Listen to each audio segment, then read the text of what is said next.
Hello, Ty once again. I am here with my partner in crime with this whole podcast for Indiana Jones. It is I, the master of fear. This episode of Indiana Jones Radio really wasn't planned. We were not planning on discussing this, but Disney and the lovely quarantine by the...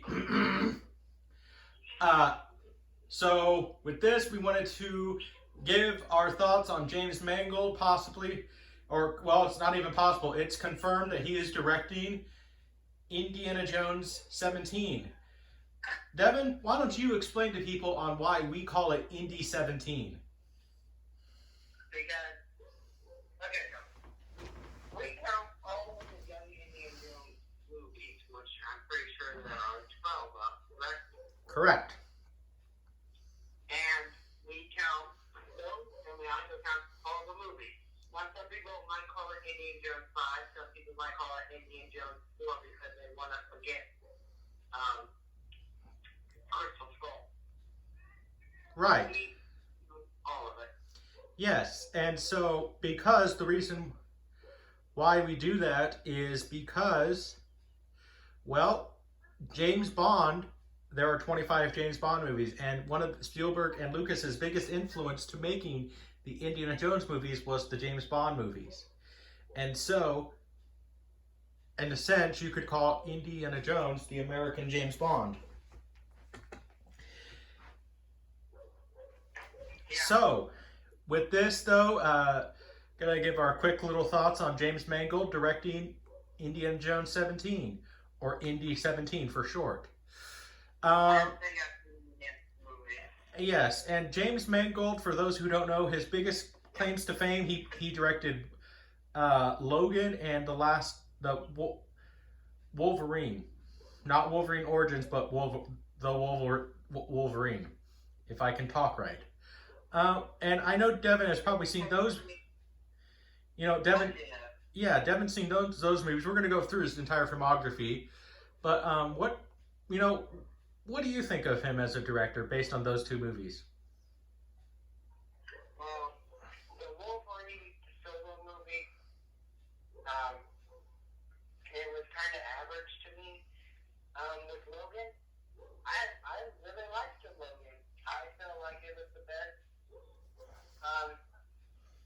out of the X-Men series besides the first one.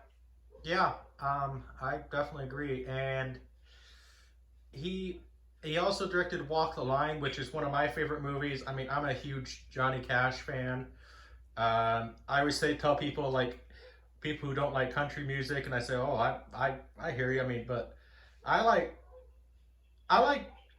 when it comes to country music, I like a lot of early country music to about Johnny Cash. There are some modern country singers I like, but Johnny Cash, I think, is the country singer that I like. And James Mangold did an excellent job directing Walk the Line. So, anyway, but we're going to get to his entire filmography for you guys.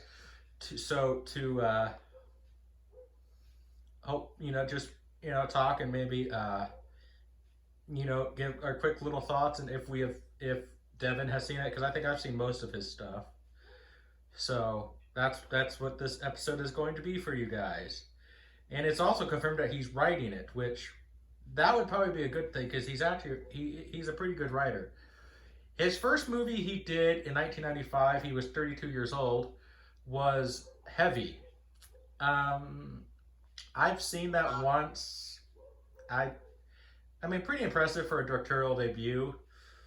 And he actually did write that one. So, did you ever see that one or no?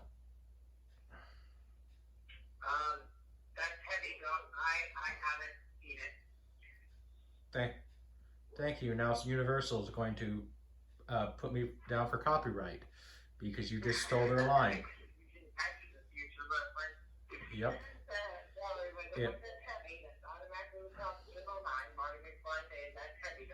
Yeah. He also directed a movie that I really like, and I know a lot of Sylvester Stallone fans really like it. Copland.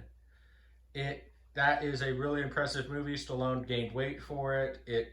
I mean, it kind of, if you say that Stallone can't act, it kind of, you're kind of wrong. I mean, because that proves that Sylvester Stallone can act. I mean, it's up there in my favorite Stallone movies with the Rocky movies and the Rambo movies. So, did you see Copland? I probably actually suggest you go see that if whenever you can find it. He also directed. Yes, he also directed Girl Interrupted, a movie with Angelina Jolie and Winona Ryder and Brittany Murphy. May she rest in peace. He also wrote that. I have seen that. It's not my cup of tea. We also have a screenplay written by Lisa Loomer, not Loomis, Loomer. And let's see, the only claim to fame she has is really, other than that, writing a bunch for Law and Order, and a few TV shows. And I'm looking all this up on IMDb, guys. This is kind of just so, because I don't really pay attention to screenwriters, but this is so you guys. And then another writer wrote it, also with him, Anna Hamilton Pellin. She wrote the Amelia Earhart movie, which that movie was just okay. Chains, Love and War, Gorillas, and The Mist. I've seen The Mist. Well, I think no. This is Gorillas and The Mist. Into Homeland and Mask, which, wow, if she wrote that, then that's a very good movie. Not The Mask, Mask. So yeah, James Mank. So yeah, that he also, his next movie he did was Kate and Leopold, which I have seen that. That is a very interesting movie. Now, if I explain it to Devin, I think he would be, why did Hugh Jackman do this? This is the thing that Hugh Jackman decided to do after X-Men. He decided to do, Devin, you remember the movie Enchanted, right? Yes, well, this is the reverse Enchanted. Because Hugh Jackman plays the prince who goes into modern time and falls in love with Meg Ryan. And this is one of Meg Ryan's last big efforts. It is a very interesting movie, but you're like after this, you're like, Hugh Jackman, why did you decide to do this? This is like funny, but not. It's not even exactly even bad, but it's just like weird seeing Wolverine play this English prince, but this like it's just a weird movie considering like Hugh Jackman on who he is now. And it was also co-written by Captain America, Steve Rogers, or Steven, who he also wrote I, Tonya, which I really liked that movie. That was a really good movie. So yeah, I hope. I haven't seen a lot of these movies. Oh, that's all right. I mean, this is kind of just a little fun episode. He also did Identity, which that movie, it sounds familiar. I don't exactly like.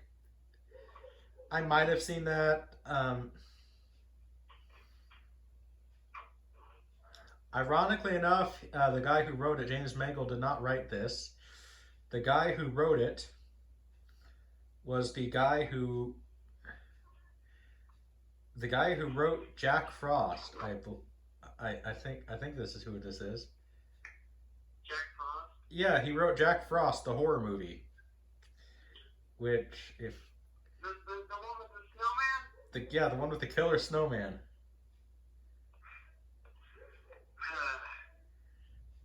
Yeah, That is weird. I've seen both of those movies. yeah. Oh yeah. Identity. It's. Oh yeah. I have seen this. I do not like this movie. Um, this is one of those movies that it gets so good. It is so good. I mean, it's a murder mystery in a rainstorm and it's a hotel and everything. But then the twist just ruins it. Spoiler alert, in case you haven't seen it, it's the same twist as The Ward, the last John Carpenter movie, and I hate that twist. Oh my gosh, the person suffers from um, multi-personality disorder. So that I have seen that one. I kind of erased. That's one of those movies I erased from my memory. He also, It sounds familiar to me. yeah, it's one of those movies. Like the twist just ruins it. You know what I mean? I'm sure you've seen many of those movies, like the Ward with John Carpenter. It literally has the exact same ending. Um, he also directed Walk the Line, which the Johnny Cash biopic. I really love that. I really, really love this movie. Johnny Cash is one of my favorite singers. I think that Joaquin Phoenix did a great job as Johnny Cash. He really embraced Johnny. Reese Witherspoon did a great job. I will say that Philip Seymour Hoffman deserved his Oscar win for Capote, but Joaquin Phoenix should have at least been nominated. I mean, I take his performance over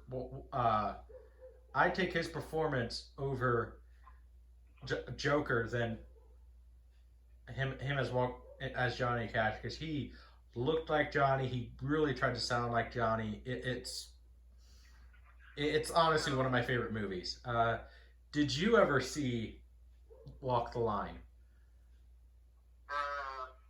No, I've never seen it. He also directed a pretty good Western. I'm a fan of the Western genre. He directed the remake of 310 to Yuma, which honestly I like better than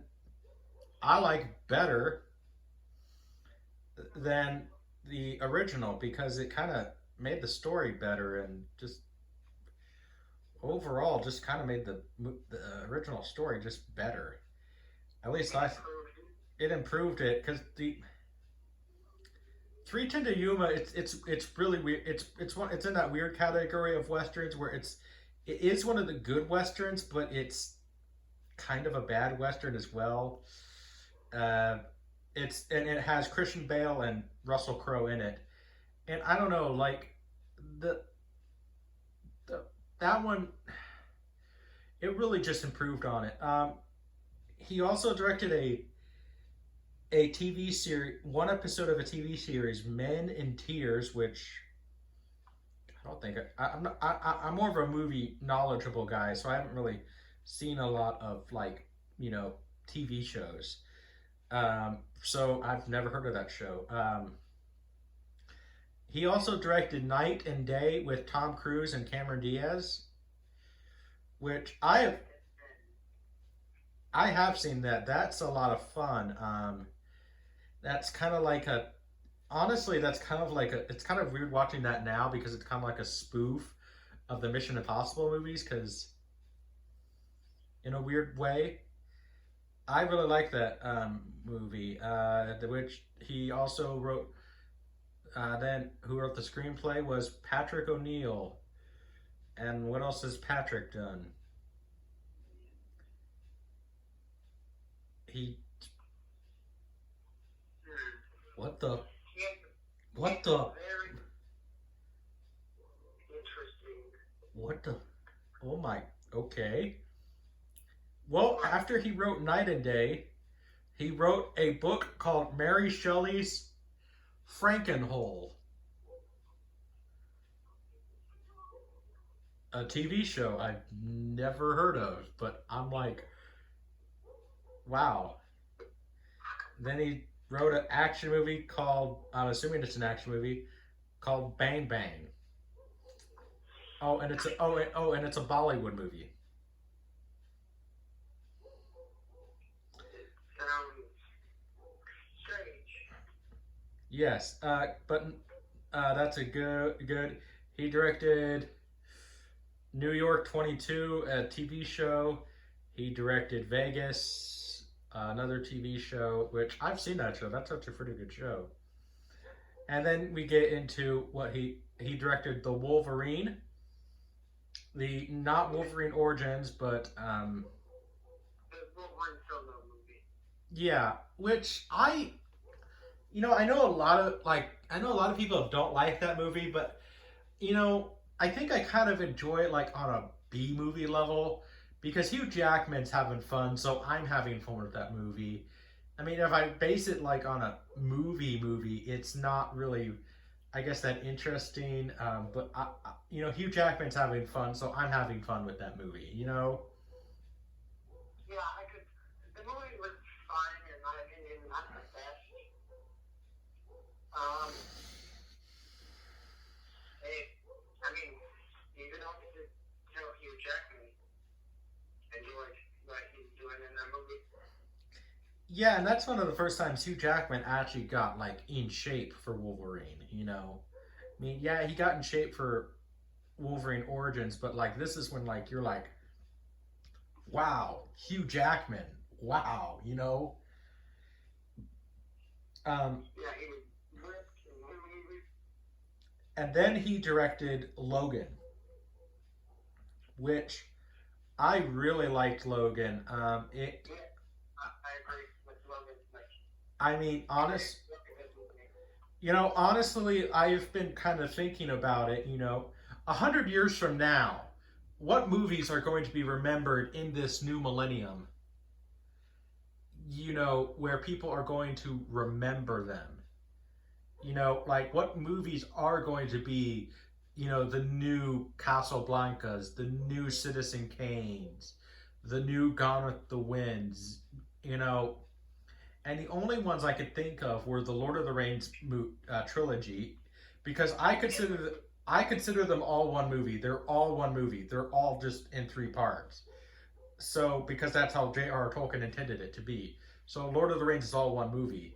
So those movies, The Dark Knight, and then Logan. That's all I could think about, really, that are going to be remembered for years to come. The Sam Raimi trilogy, because they started the whole superhero. Yeah, I mean, they might.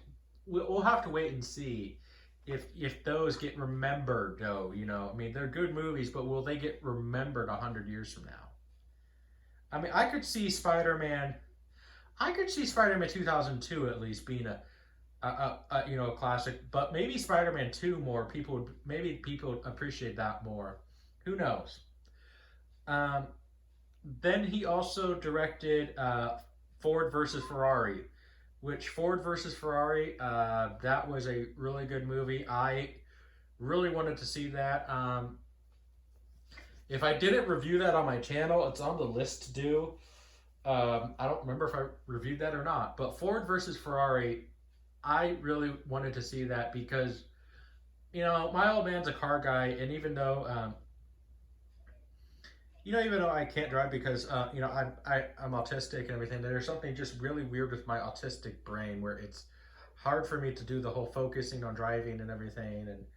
But I like to look at cars because cars are, I mean, the craftsmanship on them and everything. And the story of Ford versus Ferrari is very interesting. And he really captured that era, and, being a car guy, I know who Carroll Shelby is. I mean, he invented the Carroll Shelby Mustang. I mean, the Shelby Mustang. I mean, he invented that. So I really really enjoyed Ford versus Ferrari. That was a really good movie. Um, I guess I'm assuming that maybe this might be canceled or not, but I guess his next project is Juliet, which,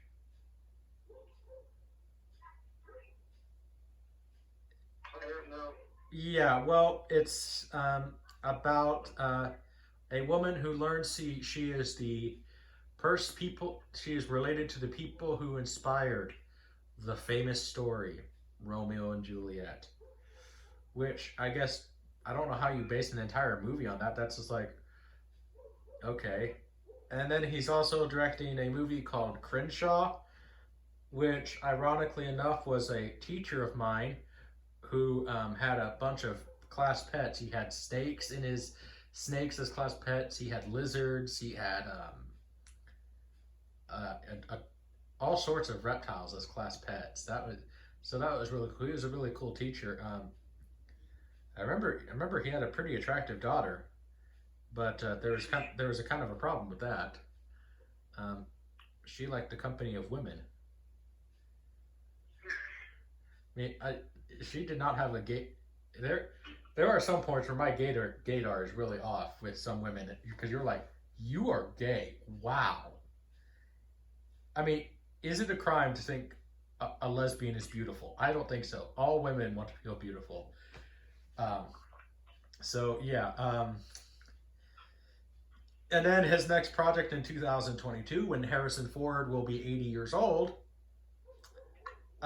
we have Indiana Jones 17. So, overall, based on like the movies you've seen, which I guess are just Logan and Wolverine, and, what are your thoughts about him directing it? Well, the whole part was fine. I really like Logan. If he can bring the talent that he did with Logan to the Indiana Jones movie, I'll be fine with him directing. I just hope he doesn't make it. I don't want it to be like what recent Disney wants. Yeah, well, I don't see him. I partially blame the whole thing with um, I partially blame the whole thing with Wolverine. Like, I think that he wanted to follow. I know, like Wolverine's time in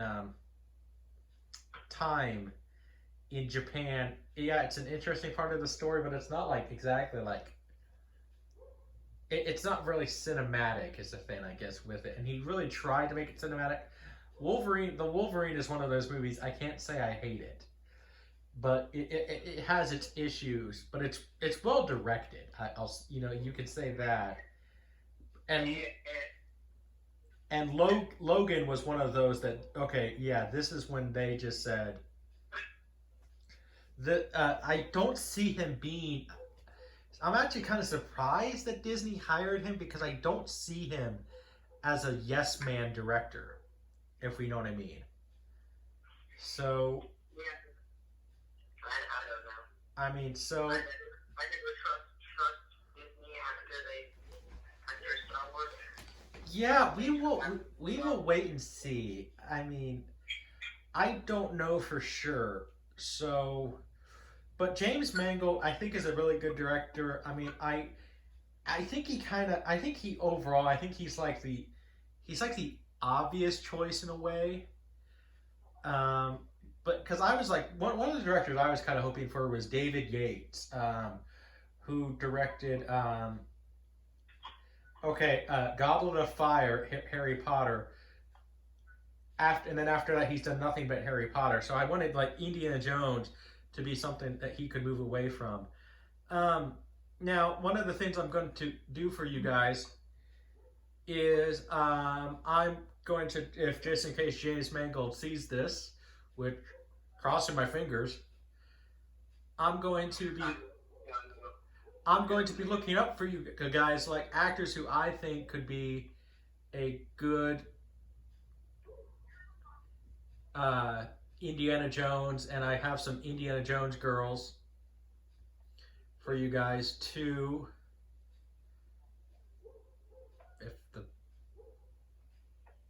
If it actually cooperates. Sorry guys, this is live. Or live as we're recording this, so You get to see all the technical difficulties. Yes, all of the technical difficulties that comes with this Indiana Jones radio. Oh yeah. So one of my choices to be, we all know who he is, but I want to show you guys some recent pictures of him. One of my choices to be Indiana Jones is Brandon Routh. You know, I think that Brandon Routh could definitely do it. And you know, yes, I mean the same Brandon Routh was Superman in Superman Returns.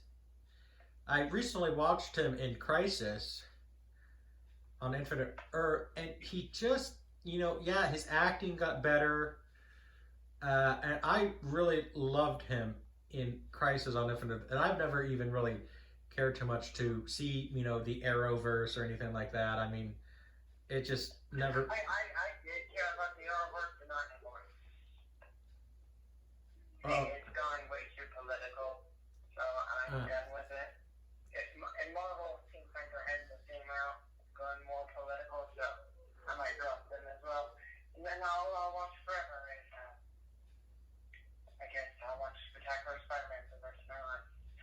We still have nothing that does nothing. Yeah, so, you know, obviously, you know, Brandon Routh, if you guys can even really see this, this is just something I'm trying to do here for you guys, so you guys can get a good look. And you know, I'll leave the list down below so you guys can see this. But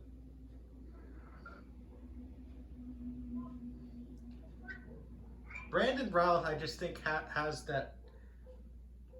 Why did it? No, you don't need to go to Netflix. But yeah, but Brandon Routh, I think could definitely pull it off. I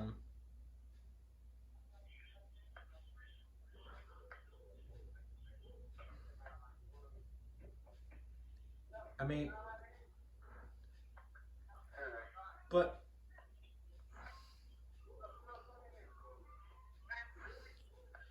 one of the other choices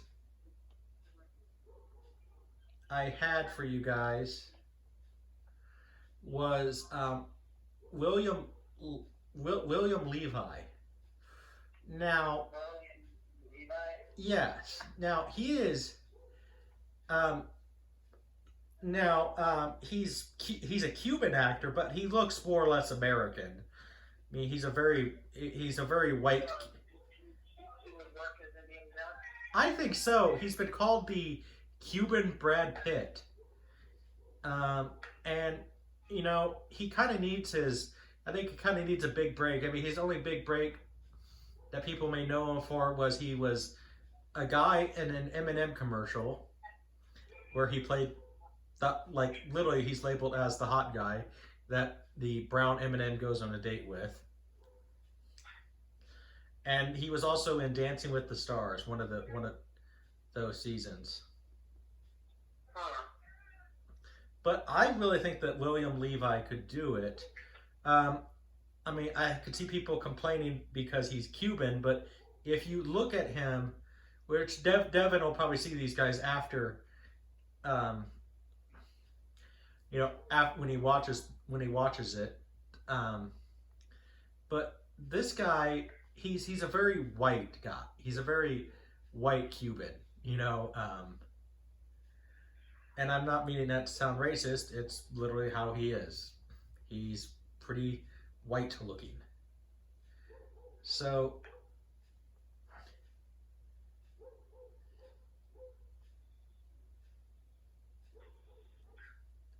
with me and actors, I've never been the one to choose this character to play a character. With me, I think as long as they get the character right, and somewhat look like the character. Like, of course, I'm not the best person to choose who should play for a character because, like, they might look like the character, but it doesn't always mean that they're gonna be passionate about act like the character. So Yeah, well, one of, yeah, and then I originally had 5 guys, but the other 2 guys, I'm like, I don't know. But I'm going to show you guys my third choice, and then I might move on to some Indiana Jones girls for you guys. What I actually think they should do, what I actually think they would be neat for what they should do with Indiana Jones, the Indiana Jones girl, and to make her a fairly interesting character. I think I really have a good idea for that. But yeah, one of the then my third choice is an actor named Phillip Winchester. He was in the TV show Strike Back. He's been in a whole bunch of other stuff. But yes, that's one of my choices, and I think he would do a fairly good job. But yes, the, those are my choices to be. Yeah. Um, and what I think they should do with the Indiana Jones girl.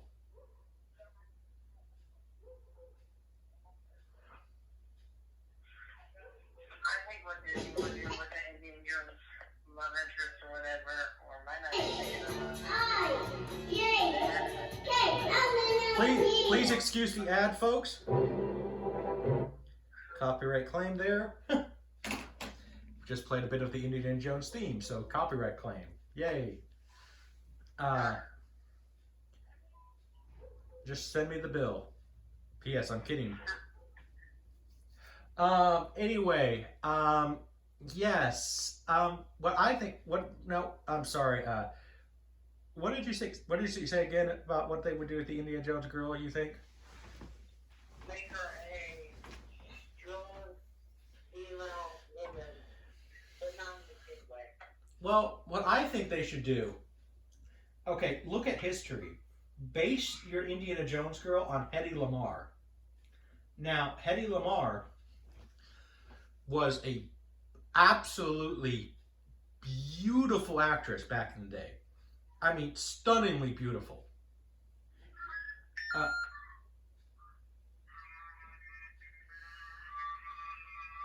And she was known for playing very exotic roles and everything. But one of the things about her was she had an IQ of 163. A very smart, very smart. As a matter of fact, everybody owes a lot to Hedy Lamarr because one of the things she made was guided missiles for World War II. She made those guided missiles that they use. Now, with Hedy Lamarr, later on they used those guided missiles for something that you, me, and Devin use every day. Wi-Fi. She invented Wi-Fi based on the technology, and because they later on based the technology on the guided missiles through Wi-Fi. Well, that doesn't mean she invented. That doesn't mean she invented Wi-Fi. Well, she took her design and improved it to make Wi-Fi. Yeah, but she gets the credit for inventing Wi-Fi, because I mean she was one of those. She was honestly one of those actresses who just retired very, like not necessarily late in her career, but there's just no, but she got really bad plastic surgery. But even she was one of those actresses that, like, despite her bad plastic surgery, because there have been some actresses who got like bad plastic surgery, yes, even with their bad plastic, she's one of the very few actresses who got really bad plastic surgery, but she still looks gorgeous. I mean, listen, I mean, there are interviews with her when she was in her when she was in her late 50s, and it'd be like, you know what? I'd probably ask her out, because she's still good looking in those interviews. And, she even, you know, so she, Hedy Lamarr was quite a looker, and I think that, if you want the modern woman in a, or I use the term modern woman in parentheses, in an Indiana Jones movie in the 1930s, based it on Hedy Lamarr, you have a beautiful woman, but she's incredibly smart, and she works with Indiana Jones. Because I don't see Indy. I see Indy. I don't know if I see Indiana Jones as being a smart guy. I mean, I think he's smart, but I don't see him like being a high. He's not super intelligent. Yeah, so I think that could be an interesting balance. You have a super smart woman go after with Indiana Jones, and I think that honestly it could work. And you know, I guess a MacGuffin I really want to see in an Indiana Jones movie, and I've heard people say this would be too fantastical, but Hollow Earth is the thing that I really think that would be just great for an Indiana Jones movie. You have to tweak the story a little bit to make it less fantastical and everything, but Hollow Earth would basically be Indiana Jones in the book Journey to the Center of the Earth, which I just really like that idea. Indiana Jones traveling to another world, but it's a world inside our Earth. And one of the theories about Kind of like Ice Age, Dawn of the Dinosaurs, because that's where they fall into an Earth, like the dinosaur world or whatever. well, yeah, but part of the thing that what you could do with this is part of the theory about Hollow Earth is that is where the lost city of Atlantis is, and that these other Earthlings are Atlanteans, and that's where Atlantis went. So you could kind of do this whole other world thing where Indiana Jones goes to Atlantis, because the Nazis really wanted to find Atlantis to conquer it, because can you imagine that? Hitler conquer Hitler conquers Atlantis, or the Germans conquer Atlantis. That would be a huge triumph for them, and you make it where those are the stakes for the story, that and Indiana Jones has to go find it. And this would be loosely based on the video game Indiana Jones and the Fate of Atlantis, but that game, some people call it the fourth Indiana Jones movie, or the real fourth Indiana Jones movie. Eventually we'll get to the Indiana Jones video games on this channel and the Indiana Jones books and everything, but we're focusing on the movies right now, and we're doing breaking news stuff. So yes, that's kind of the plan, but I guess do you really know any lost treasures that you think they could find for Indiana Jones? Not really. I don't really have any treasures Yeah. that I can think of. Yeah, I've heard people say, Excalibur would be kind of cool.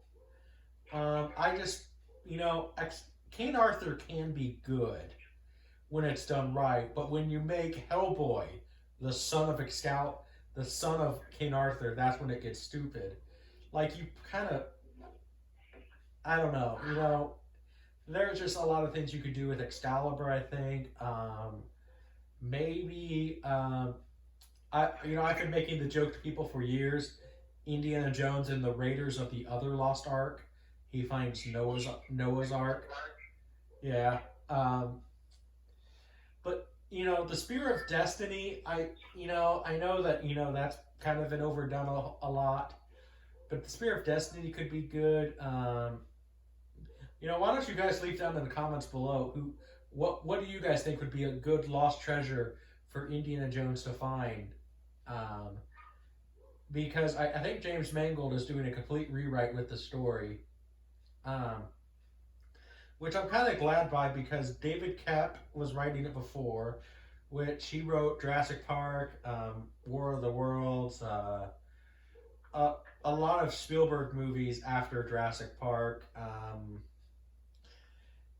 and then Lawrence Kasdan's son, Jonathan Kasdan, was writing it, who also wrote Solo, which I'm kind of glad he's not doing it because I hold some resentment for Solo a little bit because I auditioned for it and I did not get the part. I literally sent. Yeah, I was one of the 200 and what was it? Over a million people who auditioned for it. I sent in a. I say audition, but you could send in a you could send in a video based on your performance, and that's what I did. And I I did the whole Greedo scene. I also even auditioned for Casey Jones in the new in Teenage Mutant Ninja Turtles Out of the Shadows. Um,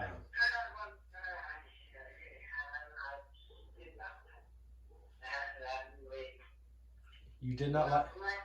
I was glad to see my favorite picture from go as rain on screen, but the way it was just, it wasn't good. You did not like you. Yeah, I auditioned for it. Which I made the joke to a lot of people that if well boy if I get it and I actually get to kiss Megan Fox, her husband is gonna have to punch me in the face because Megan Fox was one of my high school crushes. So if I get to kiss Megan Fox, then I'm just gonna go for it, And she's probably gonna punch me, and so is her husband. But but now I don't have to worry about that if I meet her because uh, they're no longer together. So yes, I guess I so yes. Leave down in the comments down below about what. I think this is kind of the end of the episode. Yeah, I think so. But if you like what you hear with this, if this is your first time watching Indiana Jones Radio, we apologize in case you can't hear Devin. Please just turn up the volume. We're two low budget channels who are just I'm an Indiana Jones fan. I'm introducing Devin here to a lot of Indiana Jones fans, mainly because unlike James Bond, Star Trek, Star Wars, I feel like people only acknowledge the first three Indiana Jones movies, and they say, "Oh yeah, the fourth one." So this part of this channel, and along with my movie reviews, are to introduce you guys to the Indiana Jones expanded universe, because Indiana Jones does have one, and what makes his expanded universe interesting is it's just one guy. So that's what. So yeah, so that is what hopefully you can take away from this. That I think James Mangold is a good choice. I don't see him being a J.J. Abrams or Rian Johnson type of director. I think he would probably tell Disney. I honestly think he would. I hope so. I think he would be a guy who would probably tell Disney no.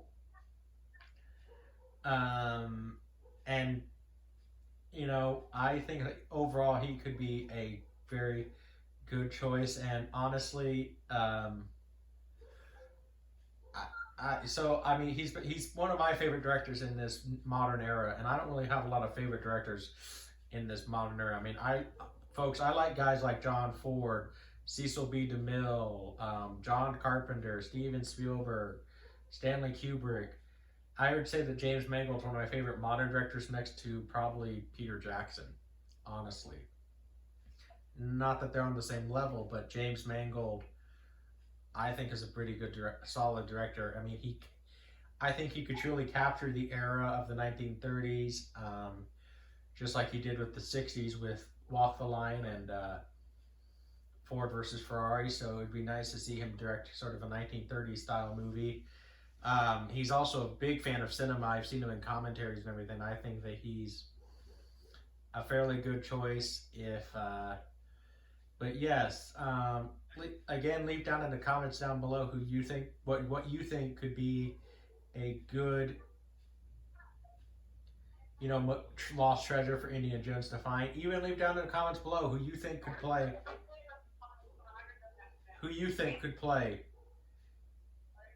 Indiana Jones besides Harrison Ford or Chris Pratt? Because Chris Pratt, let's face it, I don't really have. I don't have a specific actor. Yeah. Well, leave down in the comments below. Anyway, my name is Ty with Junebug Films.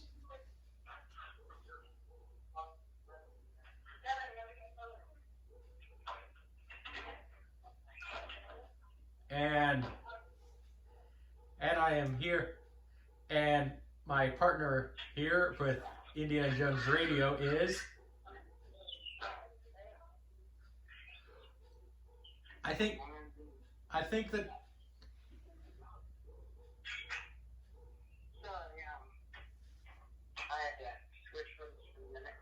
All right, that's all right. Anyway, I was just wrapping it up, but Devin had to run a few errands, I guess. But I am Ty with Junebug Films. And I am Devin, the master of here. All right. So we will see you guys in the next episode of Indiana Jones Radio, which will be a review of the next Indiana Jones topic that we discuss. That will be the next review for young Indiana Jones, which I believe I said is Adventures in the Secret Service. So stay tuned for that. And if in case you're new, welcome to Indiana Jones Radio.